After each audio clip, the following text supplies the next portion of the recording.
So over the years doing Uber and Lyft, I've dealt with a lot of scammers, um, a lot, right, a whole lot. But I'll tell you the story of my first one.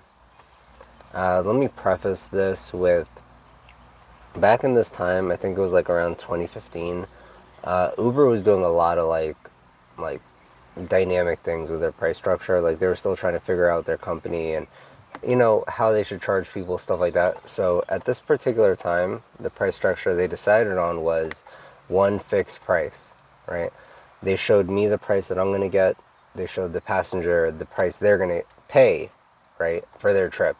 Now, let's say, for example, someone gets in the car, and they type into the app that they're only going 2 miles, but they're really, in actuality, going 8 miles, right?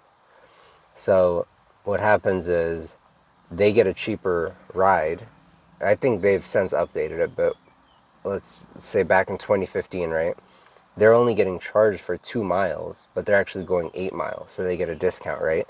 So what do you think happens to the driver? They're going 8 miles, but they're only getting paid for 2 miles. Okay, so that's the preface of this story. All right. So, anyways, I pick up the passenger. Right, it's a guy.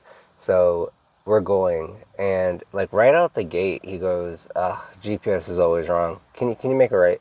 Right. GPS says make left. He says go right. So, okay.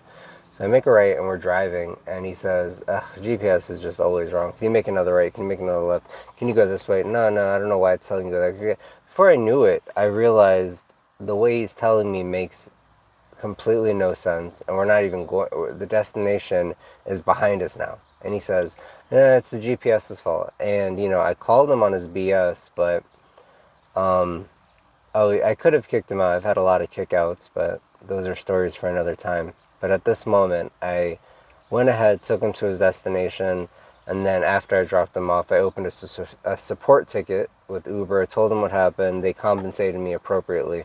But anyways, if a driver doesn't know better, they'll just blindly follow the advice of the passenger. They're like, oh, the passenger knows better than the GPS. Passenger knows better than Google God, really? And all that stuff. But yeah, just for passengers too, if you ever get into an Uber and you tell the driver, I know a better route, can I tell you the route instead of the GPS telling you the route? And if they have any kind of pushback to that, understand they may have dealt with a situation like a situation that I just told you. They may have dealt with that previously. That's why they would have pushback to an alternate route. It's nothing personal or anything like that. But anyways, that person was definitely a scammer, and that was the story of my first scammer.